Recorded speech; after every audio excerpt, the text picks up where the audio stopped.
27 കാലിക്കറ്റില് പ്രത്യേകമായിട്ടും ആ ലൈലത്തുൽ ഖദറിലെ പ്രതീക്ഷത്തെ ആ ജാവുകു എല്ലാ ആൾമാരും ഗ്രൗണ്ടുക്ക് കുട്ടിയും പോയിട്ട് സലാത്ത് മജ്ലിസ് ആക്കരുത് കാണാ.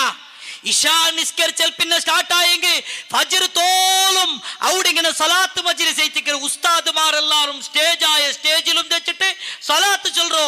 ലക്ഷക്കണക്കിലുള്ള ആൾമാർ ക്രിക്കറ്റ് കളിക്കും വിളിച്ചിരല്ല, അവിടെ ഗ്രൗണ്ടുകു ദിക്റും സ്വലാത്തും ഖുർആനോദുക വിളിക്കറോ. സുബ്ഹി വരെ ഇബാദത്ത് എടുക്കുന്ന പരിപാടിയുണ്ട്. അത് ക്രിക്കറ്റ് കളിക്കാനല്ല, കബഡി കളിക്കാനല്ല. സുബ്ഹി വരെ വ്യത്യസ്തമായ ഇബാദത്തുകളാണ്.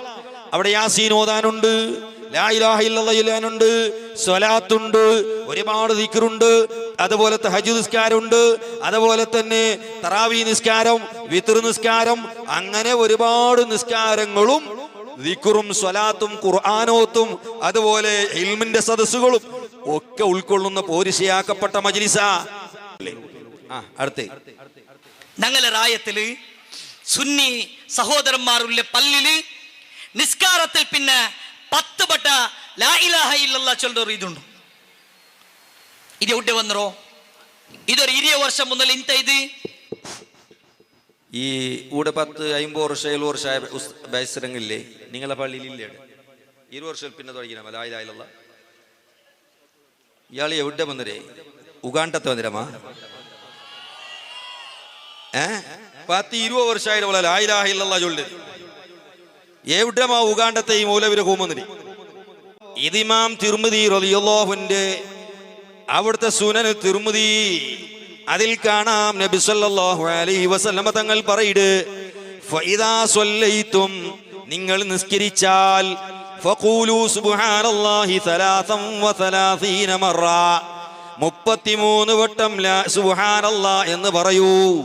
വൽഹംദുലില്ലാഹി 33 മറ, 33 വട്ടം അൽഹംദുലില്ലാഹ് എന്ന് ചൊല്ലൂ.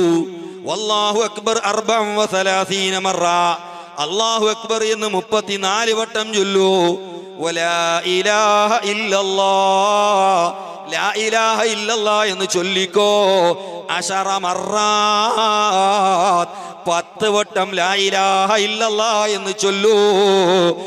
ഇമാം നസായി റളിയല്ലാഹു അൻഹു രേഖപ്പെടുത്തുന്നു. അപ്പൊ ഹദീസിലുള്ളതാണ് 10 വട്ടം ലാ ഇലാഹ ഇല്ലല്ലാഹ് ചൊല്ലണോന്ന്. ഈ മൗലവി വന്നിട്ട് പറയാം 20 കൊല്ലം അതിനേറ്റുള്ളൂ ലാ ഇലാഹ ഇല്ലല്ലാഹ് അല്ലാന്ന്. ഏത് ഗുഹയിലുണ്ടായിരുന്ന അല്ലാഹു അലം ഈ മനുഷ്യൻ.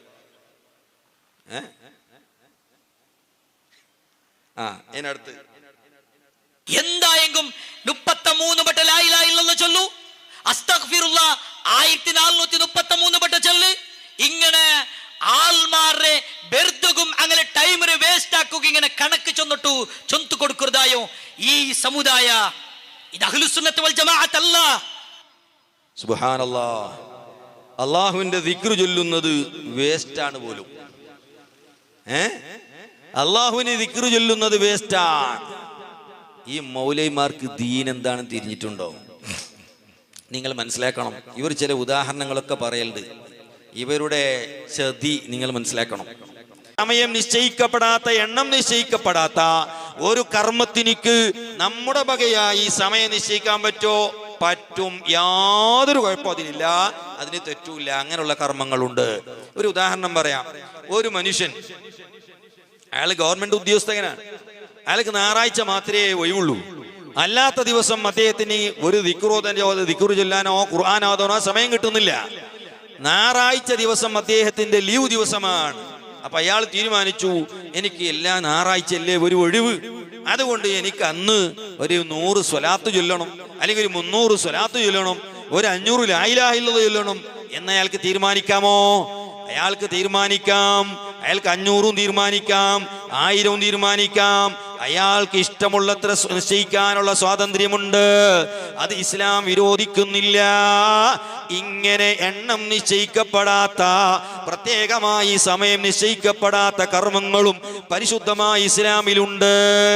നിശ്ചയിക്കപ്പെട്ടതുകൊണ്ട് അതും ഇതും രണ്ടാ. ഇത് വേർതിരിച്ച് മനസ്സിലാക്കാനുള്ള തലച്ചോറ് തലയിൽ വേണം.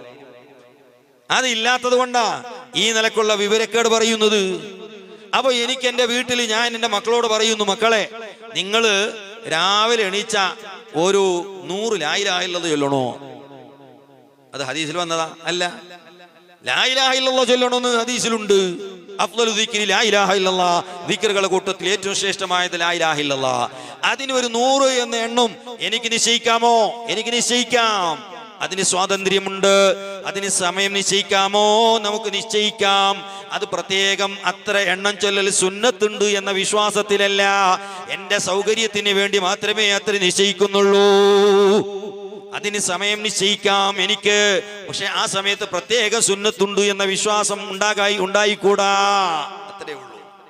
ഇത് വേർതിരിച്ച് മനസ്സിലാക്കാനുള്ള ബുദ്ധിശക്തി ഇല്ലാത്തത് കൊണ്ടാണ് ഈ മൗലവിമാർ പഴിച്ചു പോകുന്നത്.